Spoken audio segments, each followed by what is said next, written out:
"You're not like the others, human," she murmured, then transformed for him. "Asterisk your hand. It feels like sunlight," she whispered, her voice barely more than a breath in the quiet of the bioship. Jack Mercer stared at her, frozen. Her hand was still wrapped around his. Warm, delicate, trembling. She wasn't supposed to touch him. The Lurians had made that perfectly clear when he boarded. No physical contact, not even accidental, was sacred, reserved only for those they had bonded with in something called the resonance. And yet, here she was, Ambassador Solari, the highest-ranking Lurian diplomat aboard the living starship Antri, breaking the most sacred rule of her kind. And she wasn't pulling away. He should have stepped back, should have said something. Diplomatic, professional. But he couldn't. Her eyes, deep pools of silver mist, were wide with some mixture of awe and confusion. She wasn't scared. She was curious. Outside the viewport, 1,000 stars drifted silently past. Inside, the hum of the bioship pulsed in time with something deeper, something that now throbbed between them. Jack had touched 1,000 things. In his career, plasma rifles, alien stone, cold steel, hulls of starships, but nothing felt like this. Her skin was soft, but not in a human way. It was cool at first, like river water, then suddenly warmed to match his body temperature. Almost as if it was learning him. And her grip, while gentle, had a kind of hesitation. Like she wasn't sure she was even allowed to feel what she was feeling. "I'm sorry," she said, after what felt like years packed into a few seconds. Her hand didn't move. "Shouldn't have done that. You panicked," Jack replied, trying to sound calm. "It's fine." She shook her head slowly. It wasn't fear. Silence followed, not awkward, just heavy. The kind that meant something had shifted. And neither of them was ready to say what. Earlier that day, Jack had stepped aboard Ansari for a diplomatic review. A goodwill mission between Earth's interstellar alliance and the reclusive, elegant Lurians. He'd spent years in war zones, lost a wife to conflict, and been promoted more for surviving than for smiling. Now, in his 40s and wearing more scars than medals, he'd become the Alliance's go-to man for alien relations. But this wasn't what he expected. Solari had been distant at first, polite, controlled. Lurians didn't emote much. Her calm faces were masks trained from youth. But now, standing so close, he could smell the faint citrus-sweet scent that clung to her. She looked almost human. "I've never touched another species," she admitted, her voice breaking the quiet again. "Not in my entire life." Jack wasn't sure what to say to that. "Well, I hope I didn't disappoint." It got a smile out of her, just a small one. But there it was, like the curve of starlight through a window. "You're very warm," she said, "not just in temperature. In feeling?" Jack raised an eyebrow. "I don't usually get called warm. Gruff, blunt, pain in the ass sometimes. But warm. It's not an insult," she said quickly. "Lurian physiology, it reacts to certain energy patterns, emotional resonance, we're trained to suppress it, especially around other species. But right now, with you." She trailed off and looked at their still linked hands. "You're reacting to me?" he asked. "My body is." She looked up at him. "So is my mind." Jack chuckled, trying to ease the tension. Ow. "That's one hell of a first contact." She didn't laugh, but her expression softened. Her thumb brushed across his hand, a deliberate motion. "Jack Mercer, there's something happening I don't understand. Something new." He stepped just a little closer. "You think it's dangerous?" "I think it's impossible," she said. And yet she was still touching him. The bioship shuddered gently beneath their feet, a sign it was sinking with a nearby gravitational wave. Jack hardly noticed. His attention was locked on her. The shimmering lines in her skin, normally pale and quiet, were beginning to glow faintly, like threads of starlight beneath the surface.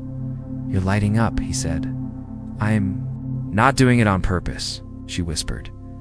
They stood like that for a long while, two beings from two very different worlds, connected by a moment that shouldn't have happened. And yet neither wanted to break it. Eventually, she let go. Slowly, as if her hand was reluctant to leave his.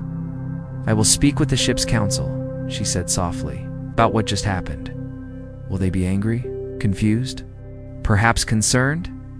But I will tell them the truth." Jack nodded. "And what truth is that?" "That you touched me," she said. "And I wanted to be touched."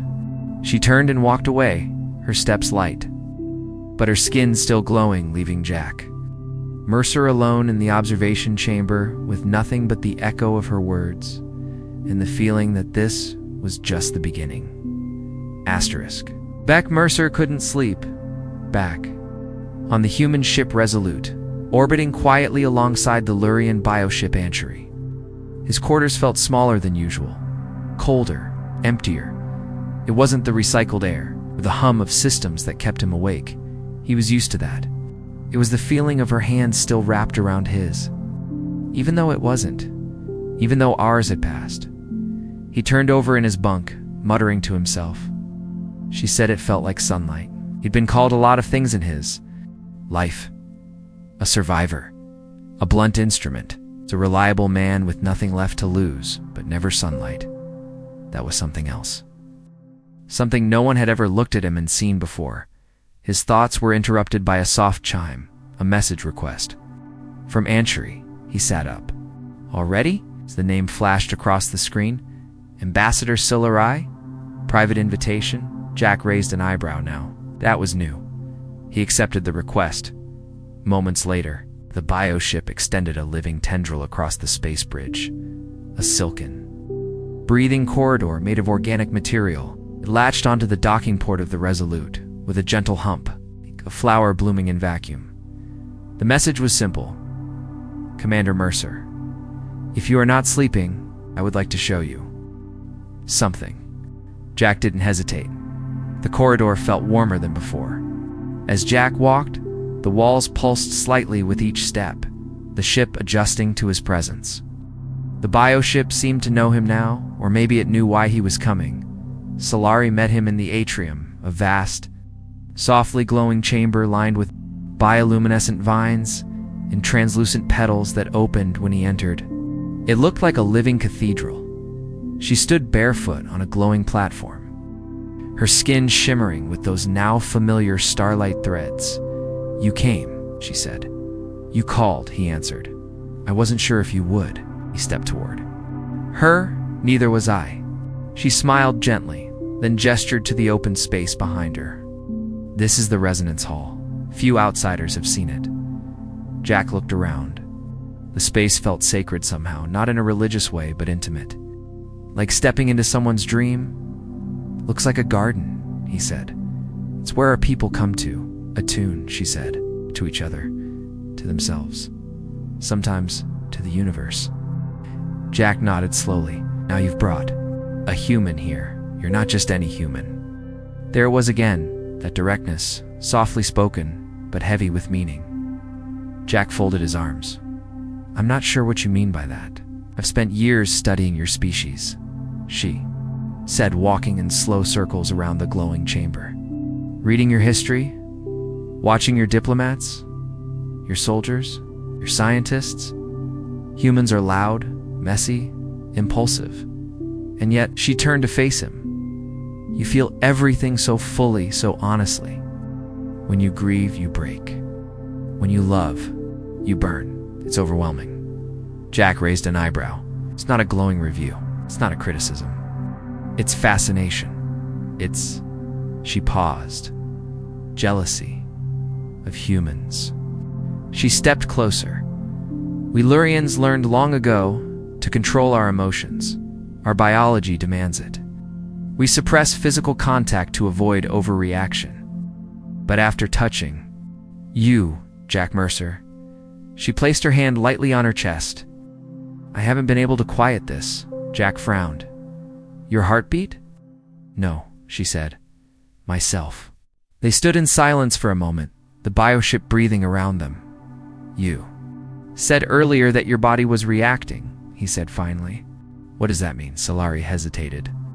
Then she raised her palm, and a small pulse of violet light glowed in the center. "This is a pre-resonant flare. Means my physiology has registered compatibility with another being. Jack blinked. With me? With you? Should I be worried? She smiled again, more confident this time. Only if you're afraid of being. Understood. Jack chuckled, rubbing the back of his neck. Lady, I barely understand myself most days. Then perhaps we discover together.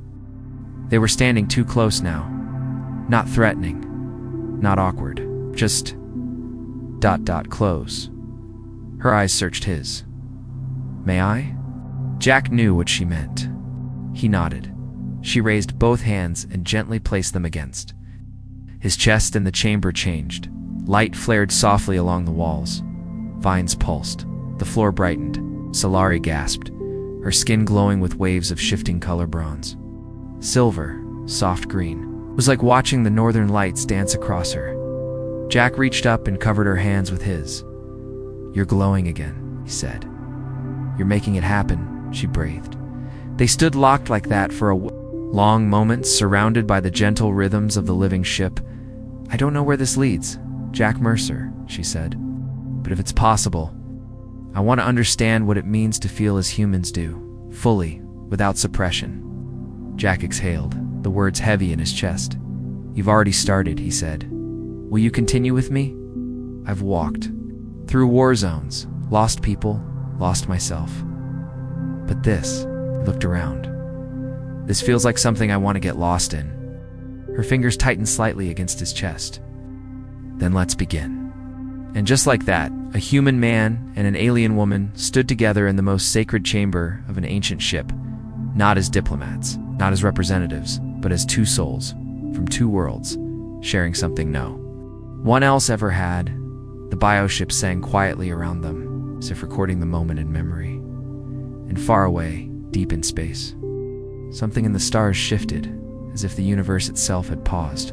To listen, back aboard the Resolute, Jack Mercer stood at the viewing window, cradling a mug of bitter black coffee that had long since gone cold. He hadn't slept again. Couldn't.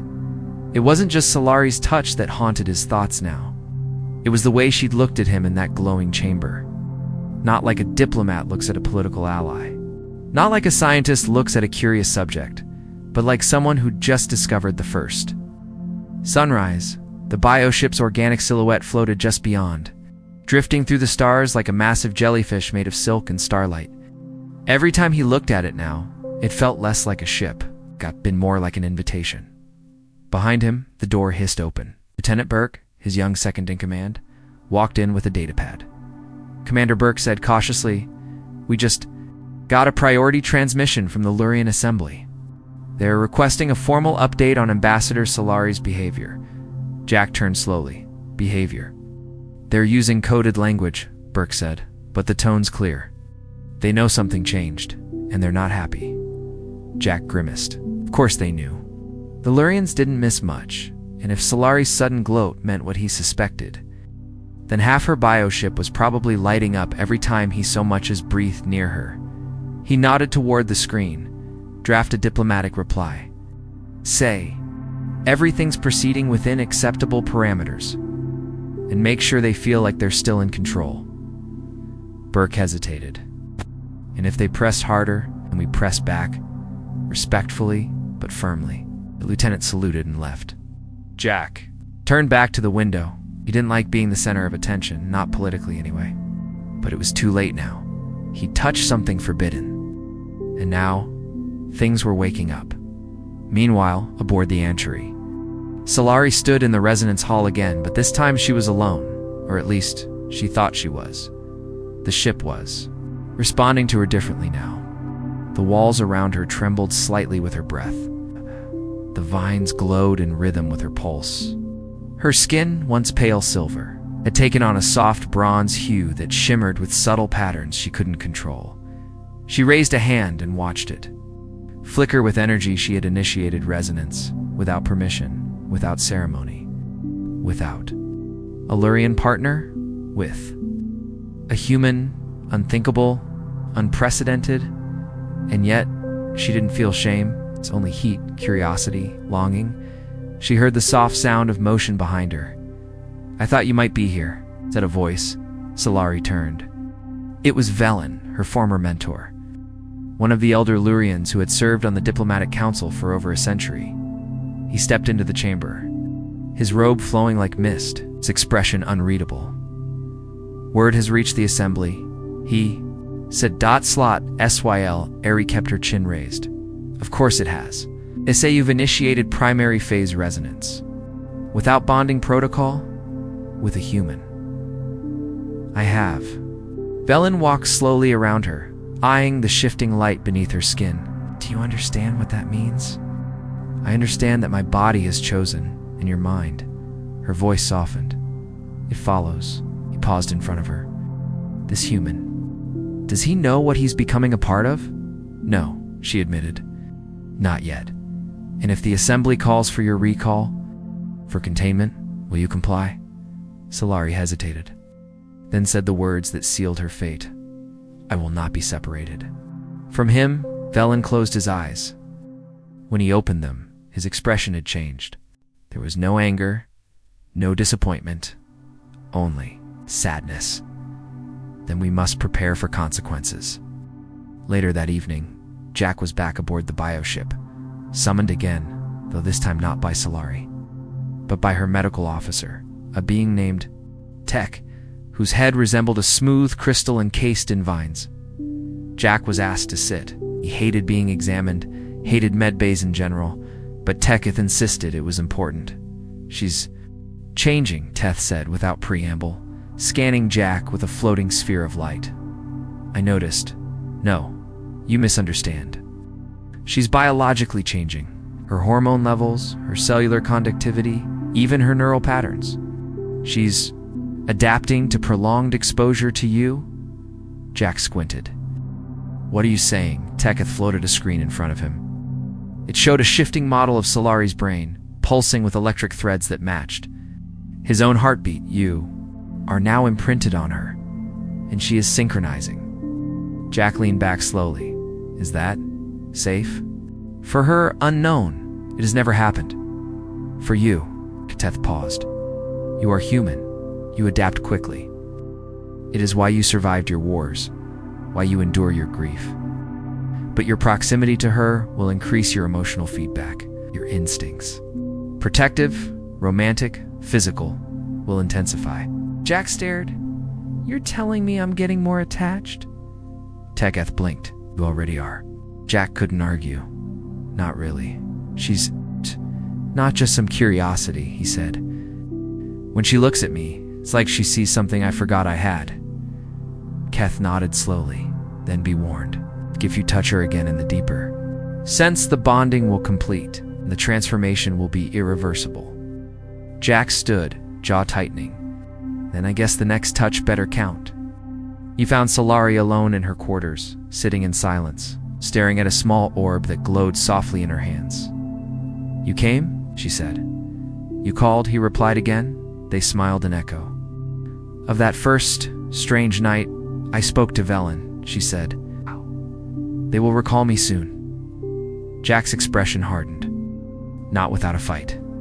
She stood, crossing to him. My skin has changed, she said, voice low. My pulse, my patterns. My people say I'm tainted. Jack stepped closer. You're not tainted. You don't even know what I am anymore. Reached up and touched the side of her face. I don't care. Her breath hitched. I warned you, she whispered. If we continue this, there will be no going back. He leaned in, his forehead resting lightly against hers. Then let's go forward. She didn't hesitate this time. And as their lips met for the first true kiss, tentative, electric, slow, the bioship bloomed around them. Lights flaring, petals opening. The air trembled. Her skin lit up like a sunrise. And deep inside both of them, something clicked, resonated. Bonded it had begun, and nothing would ever be the same again. Jack Mercer had been through 2 wars. A broken marriage, and a failed peace treaty that almost wiped out a moon colony. None of it prepared him for waking up next to a woman who literally glowed in the dark. Solari, beside him on the bioship's sleep bed, her skin glowing faintly bronze and pulsing. Gently, with each breath, not just a soft light, but patterns, waves of shimmer beneath the surface. Like the auroras that once danced above Earth's poles, her body had changed overnight, not just in color, but in form. Subtle, but unmistakable. Her limbs had shifted slightly, leaner, more human in proportion. Her breathing had synchronized with his during sleep. And the symbol that had formed above her sternum, a delicate, crescent-shaped sigil that pulsed, faintly hadn't been there the night before. She was becoming something new, something more. Because of him, he lay still for a long time, one arm tucked behind his head, staring at the bioship ceiling as it slowly morphed and swayed with their shared biometrics. Eventually, she stirred. "You didn't sleep," she said. Her voice softer than breath. "I watched," Jack admitted. She rolled onto her side, facing him. Her hair, if you could call it that, was a veil of silky strands that caught the light. Her eyes were brighter now, almost opalescent. "Does it frighten you?" she asked. "No," he said. "But it damn well humbles me." She smiled, and the crescent symbol on her chest glowed slightly brighter, I feel. "Clearer," she said. "Like I was blurry before, inside. And now I see everything." Jack sat up, resting his elbows on his knees. "Solari, what is this? What are we turning into?" She sat beside him, the sheets clinging to her luminescent skin like fog to glass. "Bonding changes. Both partners," she said. "It's not just emotional. It's cellular. We adapt. We align." Lurian physiology was never meant to pair with humans, and yet here we are. Jack ran a hand through his graying hair. "I've never been great with change." "You've already changed, Jack Mercer," she said, resting her glowing hand on his shoulder. "I feel it in you. You're no longer alone." He looked at her then, really looked, and realized she was right. He hadn't thought of his late wife in 2 days. The guilt hit him like a soft but undeniable ache. Solari tilted her head. "Grieving I was," he said. "Then you happened." She nodded slowly. "Lurians do not forget those they lose, but we absorb them into who we become. Loss is not a wound, it is transformation." He turned to her. "Is that what this is to you? A transformation?" "No," she said. "This is rebirth." Before he could answer, the walls around them shifted. The air thickened slightly. A soft, alert tone vibrated through the bioship, almost musical. She stood quickly, her expression shifting from warmth to worry. "They're here," she said. "Who?" "The recall envoys." Asterisk, the Lurian vessel that docked with Antri wasn't a bios. A pit. It was rigid. Cold. Designed for enforcement. Jack watched from the upper deck as 2 tall Lurians in ceremonial armor stepped onto the atrium floor. Their faces were unreadable, their movements synchronized like machines. One of them, a female with black fractal markings down her cheeks, spoke first. "Ambassador Solari, by order of the Assembly, you are to return with us for genetic evaluation and restoration protocol." "Restoration?" Jack muttered. "Sylre. Stood tall, there is nothing to restore. I am as I have chosen to become." "You are unstable," said the second envoy. "Contaminated. Resonating with an alien." "I bonded with him," she said. The words echoed through the chamber. Both envoys stiffened. Jack stepped forward. "You'll have to explain what that means, because from where I'm standing, she's more stable than anyone here." The female envoy turned her gaze to him. "Human, you are not part of this dialogue." "Like hell I'm not," Jack snapped. "She's my partner now. What affects her, affects me." Solari stepped between them, gently pressing a hand against Jack's chest. "Let me speak." The envoys turned inward, whispering in a language that resembled soft chimes in wind. Finally, one of them stepped forward. "If you refuse recall, you will be marked renegade. You will lose your standing in the Assembly. Your records will be sealed. You will be cut off from all Lurian communion." Solari didn't flinch. "I renounce the Assembly." Jack's breath caught. The envoy stood frozen for a moment, as if uncertain what to do.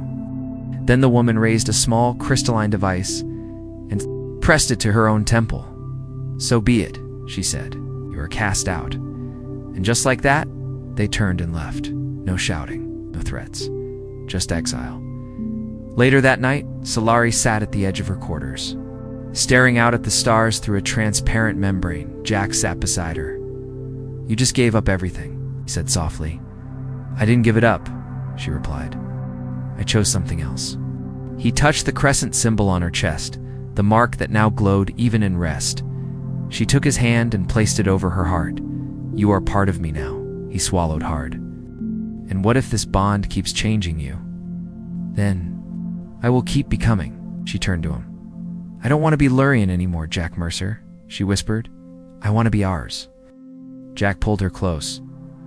Outside the bioship, the stars moved on, cold, distant, and indifferent. But inside, that glowing chamber, something extraordinary had happened. Two species, one old, one new, had found in each other something the rest of the galaxy still didn't. Understand connection, not for power, not for politics, but for love. And it had only just begun. Asterisk, 3 days after Solari's exile, the galaxy started talking. It began as a whisper on the diplomatic channels, a rumor, scandal. The Lurian ambassador has bonded with a human male. She's transforming, adapting to human biology. She chose him. For some, it was a curiosity. For others, a threat. The Interstellar Assembly, a coalition of over 40 species. It's called an emergency council session. The Lurians sent no representative, and Jack Mercer became the most talked about man in 2 sectors. On the Resolute, was summoned to a private meeting with Earth's high diplomatic corps via secure hololink. The image of Admiral Greaves, his longtime superior, flickered into the room, face etched with exhaustion and disbelief. "Jack," the Admiral said without preamble, "you've kicked a hornet's nest the size of Europa." "I didn't mean to." Greaves leaned forward. He bonded with an alien ambassador. "Mercer, do you even understand what that means?" Jack folded his arms. "I didn't marry her, Admiral. Didn't ask for a wedding cake. We connected. She glows when she's near you." Jack shrugged. And some of our allies are terrified of what that implies." Greaves's tone dropped. "There are species in the Assembly who see human intimacy as dangerous. You know what we've been called? Infectious, emotionally invasive, physiologically aggressive." Jack smirked. "Say that like it's a bad thing?" The Admiral didn't smile. "Word is, the Lurians want her brought in. Quietly, they say she's unstable. She's not. They say the bonding's gone too far, that she's a hybrid now." "She's better now than she ever was before," Jack said, heat rising in his voice. "She's not broken. She's evolving. And what if that scares the hell out of everyone else?" Jack looked straight into the Admiral's virtual eyes. "Then maybe it should." On the Antry, Solari stood before the bioship's central node, surrounded by the other crew members, all Lurians. For the first time, they looked at her not with calm detachment, no, but with uncertainty. One named Eril finally stepped forward. "You are no longer of the Assembly," he said carefully, "but you are still our commander." Solari bowed her head in acknowledgement. "I do not ask you to follow me into exile," she said, "but I ask you to see me as I am, not corrupted, not contaminated, chosen." A murmur passed through the crew. "We feel the ship changing," said another. "The bioship is syncing with your bondmate, with him." Solari nodded. "The ship adapts to us both now, because it recognizes our connection as true, and if others see it as a weapon, then let them be afraid." It was not a Lurian thing to say, but no one spoke against her. Later that night, Jack found her in the observation chamber again, seated in the circle of glowing petals that only opened when she entered. She looked tired, beautiful, uncertain. "There. Asking questions," she said as he approached. "I figured." She looked up. One of the Assembly's field envoys contacted Ansari directly. Unofficially. He asked to speak with you, not me. Jack raised an eyebrow. "What for?" "He wants proof." Jack snorted. "Proof of what? That I'm not holding you hostage? That I didn't use some ancient Earth seduction ritual on you?" She cracked a faint smile. "Did you?" "Not yet," he said, then added more gently. But I was thinking about lighting a few candles and making spaghetti. Her laugh echoed softly, music in the quiet ship. Then her face sobered. They're going to try to separate us, she said. To study us, or discredit us, or worse. Jack took a deep breath, then sat beside her and took her hand. I can't make the galaxy stop spinning, Solari, but I can promise you one thing. She turned to him, eyes glowing faintly. What? I won't let them pull you away, not without a fight, and I've got a pretty solid track record with those. Her fingers curled through his, the crescent. Symbol between her collarbones pulsed slightly. You changed me, Jack, she said. She said my skin, my pulse, my instincts. They're different now, but it's my heart that surprises me most. What about it? It hurts now, she whispered. When I think about losing you, he cupped her cheek. Then don't. Their lips met again, not in passion this time, but in promise. The next morning, Resolute intercepted a transmission from the Outer Rim. Unidentified bioship in Lurian's signature has emitted a Class 5 harmonic pulse. It resonates at dual species. Frequency. We're picking up human neural patterns. It's impossible. No, it's happening. Send it to the assembly now. The resonance had spread. The bond wasn't just between two people anymore, it was between species, and the universe was watching. Asterisk. The first attack wasn't violent. It was quiet, subtle, deadly. In its elegance, a transmission intercepted by the Resolutes. Communications officer, low encryption, faint trace, but deliberate. Target, Mercer Jack. Class read interference. Remove asset without trace. Species destabilization risk rising. Bond confirmed. Human contamination confirmed. Compensation guaranteed. Jack stared at the transcript with a calm that didn't match the pounding in his chest. Assassins. He asked flatly. Lieutenant Burke nodded grimly. Looks like it. Hired through a third-party syndicate based in the Cradle clusters. No official fingerprints. Probably assembly-funded. What? Jack rubbed a hand across his face. All this because I fell in love. Burke didn't answer. He didn't have to, aboard the Anteri. Solari was already preparing for the next wave. She had sealed herself inside the resonance chamber, not for meditation, but for defense.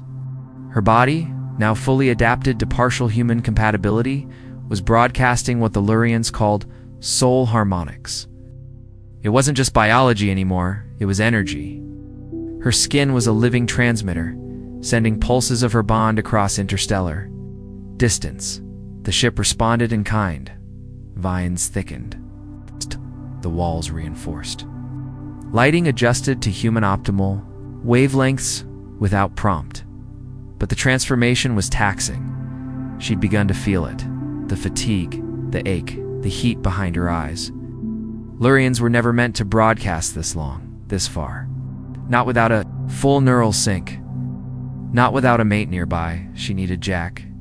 Not as a partner now, but as a stabilizer. Open a corridor to the Resolute. She told the bioship. The ship responded instantly. Jack was already halfway down the docking tunnel when he heard the hum. Not the normal resonance. Not the deep purr of the ship's living bones. This was distress.urgent. He rushed inside the anciary, following the light pulses that only responded to him. His presence now hard-coded into the ship's very nerves. Found her in the center of the chamber, seated, pale, shaking, glowing too brightly. Solari.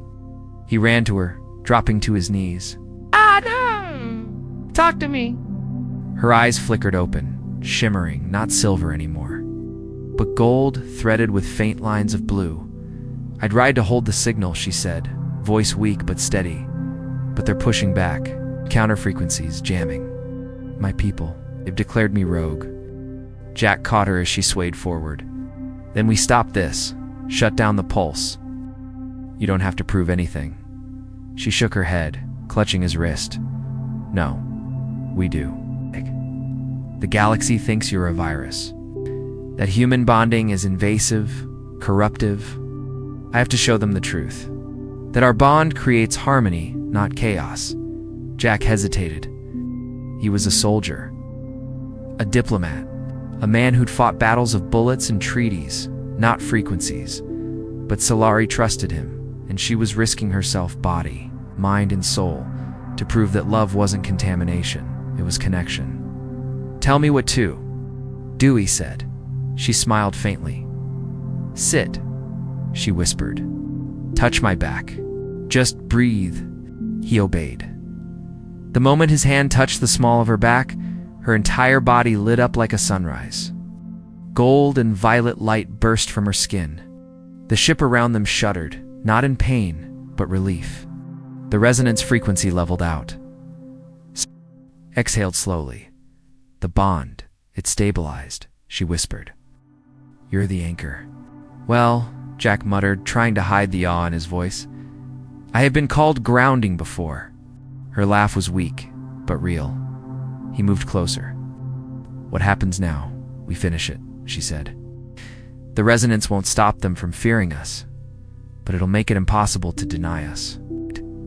Outside the ship, long-range sensors lit up, with dozens of approaching vessels, some friendly, most. Not hours later, a communication came through high-priority, full-spectrum broadcast. Not encrypted. "To the crew of the bioship Antry, and to Commander Jack Mercer of Earth, this is Admiral Thallon representing the Assembly. You are ordered to stand down all transmissions and prepare for inspection. Your actions are being interpreted as biological warfare. This is your final warning." Jack looked up at the screen and said, "They really love the dramatics, don't they?" Solari stood beside him now, steadier, stronger. She wore no armor, no uniform. Just a flowing robe of bioship-woven threads that shimmered with every breath, a living extension of the ship, of herself. "I'll speak," she said. "No," Jack replied. "We'll speak." They stood before the platform together, and he hit the broadcast button. "To all assembly vessels within range," Jack said calmly, "this is Commander Jack Mercer. I am human. I've served the Alliance for 27 years. I've fought in 5 systems. I've negotiated 3 treaties, and I've loved exactly one person since the day my wife died." He looked to Solari, who stepped forward. "And I am Lurian," she said. "But I am not what I was. I bonded with this human because he saw me before I changed, before I shimmered, before I bloomed." Her voice grew steadier. "He saw me when I was plain, when I was quiet, when I was not yet beautiful to your eyes. And that is why I chose him." The screen flickered. Another voice joined, a calm, curious one. "I am Dr. Pellin of the Avenari Science Cast. May I ask, is it true that your ship has begun resonating on dual species frequencies?" "Yes," Solari said. "And is it true," Pellin continued, "that this bonding produced not only emotional synthesis, but neural alignment?" Jack blinked. "What the hell is neural alignment?" Solari answered. "We finish each other's thoughts," Jack said. "Yeah, that checks out." Pause. Then, laughter. Actual laughter across the channel. "To Commander Mercer, Ambassador Solari, I believe you've just made history." Not all the incoming ships turned around. Some stayed, but they didn't fire. And when the bioship extended a peace, pulse, a soft harmonic wave, some ships returned it. Not all, but enough that night. Alone in the resonance chamber, Jack held. Solari close. No danger, no politics, just skin on skin. Breath on breath. "Do you feel it?" she asked him softly, hand on his chest. He nodded. "Yeah, I do. Even in silence." "Yes, then we are not alone anymore." Jack kissed. The mark above her heart, the crescent that glowed whenever he was near. "No," he whispered. "Not ever again." Outside, the stars spun slowly, and somewhere in the dark between them, the universe shifted. Not for war, not for conquest, but for love. Real, terrifying, galaxy-altering love. And this time, it was human. Asterisk, the High Council of the Interstellar Assembly convened under the veil of simulated starlight, their floating chamber orbiting just above the twin suns of Delos Prime, 17 species.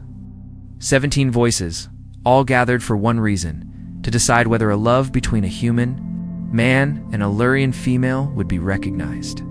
or erased. Jack Mercer stood alone on the central speaking platform, dressed not in a uniform, but in a simple black tunic. No medals, no rank, just a man, a human. Behind him, the display of Solari's biosignature pulsed slowly. She was alive, safe, resting aboard the Antry, guarded not by weapons, by other species who had quietly pledged their support. A growing alliance of those who believed that connection was not weakness, but strength. Jack spoke first. "Didn't come here to beg," he said, voice firm. "I came here to speak plainly, something humans are notorious for." There was a ripple of polite amusement from a few species. Others watched him with cold disinterest. "I know how you see us," Jack continued. "Loud, eager, reckless. You look at Earth and think, they're too emotional, too physical, too fast to bond, too quick to love." He let the words hang a moment. "And you're right." A pause. Jack stepped forward. "We are fast. We are impulsive. We love with both fists. We break just as hard when it ends. But maybe that's exactly why we can do what others won't." He activated a screen behind him. Images appeared. Couples, human and alien, scattered across assembly space. Some holding hands, some simply standing together. All different, all bonded. These aren't threats, these aren't contaminations. They're connections, families, partnerships. They've been hiding in the shadows for fear of what your laws would say. Not anymore. He took a breath, steadied himself. Solari didn't fall for my biology. She didn't evolve because I had a certain chemical signature or secret pheromones. She chose me when I had nothing to offer except honesty. She saw a tired, grieving man and decided I was still worth knowing. He pointed at the crescent-shaped mark glowing on the projection of her chest. That's her soul light. The final mark of a Lorian bond. It means she gave up her old self to build something new. Not alone. With me. He folded his arms. So now I ask, if your assembly can't accept that, if you can't allow your people the right to choose, love where they find it, then maybe you're not evolved. Maybe you're just scared. Silence followed, long and thick, until one voice, a deep, gravel-like rumble, echoed from above. The Varnak Elder, a towering species of crystalline intellects. "You believe this union strengthens the fabric of the galaxy?" "Oh. Believe it proves the galaxy is already woven tighter than you think," Jack replied. Another voice, soft, melodic, came from the Zarathi speaker. "An amphibious species with eyes like moons. And what of war? What if others use such bonds? To manipulate? To infiltrate? Then you'll need more love stories like ours to remind you what real bonds look like." A murmur ran through the chamber. Some skeptical, some moved. The Altari senator, an old ally of Earth, stood finally. "I propose a ruling," she said, "that the bond between Commander Mercer and Ambassador Solari be recognized under the Interspecies Mutual Respect Accord, and that all consensual resonance unions be protected under law from this day forward." The vote was cast, one by one. The species lit their confirmation nodes. 17 seats, 14 glowed. Green dot, 2 glowed yellow, abstain, 1 glowed red, but it wasn't enough to deny them. The motion passed. Jack Mercer smiled for the first time in what felt like years when he returned to the Antry. Solari was waiting in the resonance chamber. She stood barefoot on the glowing floor. Her skin now a warm golden bronze, her soul light brighter than ever. "It's done," Jack said. "We're free." She walked to him slowly each step. "Like the beat of a heart. I felt it," she whispered. "Across the distance, like a star warming my bones." He reached for her, and she stepped into his arms without hesitation. "I told them everything," he murmured into her hair, "about the moment you first touched my hand. The moment you didn't let go." She smiled against his chest. "Never will." Their kiss wasn't electric this time. It was deep, familiar, certain, and as they held each other, the Antary pulsed gently beneath their feet, a living vessel not of war or science or politics, but of home. Weeks passed. A monument was erected at the edge of Delos Prime, not a statue, but a garden, grown from the combined genetic samples of Lurian and Earth flora. In the center, a plaque where love crossed the stars, the galaxy remembered its heart. Dedicated to Ambassador Solarian Commander Jack Mercer, in the years that followed, more bonds were declared, human and alien, Lurian and Altari. Even Varnock unions, slow and glacial, began to form. Interspecies families became more than tolerated, they became admired.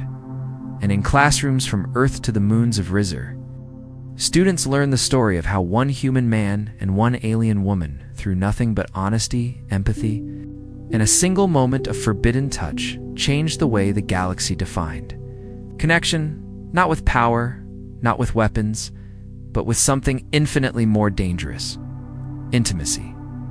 And as for Jack and Solari, they retired from service, not to fade away, but to raise something new. Together, a child born not of science, not of fusion, but of choice. Their child had Solari's luminous eyes and Jack's impossible stubbornness. And when the little one asked, "How did you and Mama fall in love?" Jack only smiled and said she touched my hand and never let go. The stars spun on, and for once, they weren't lonely. The end asterisk.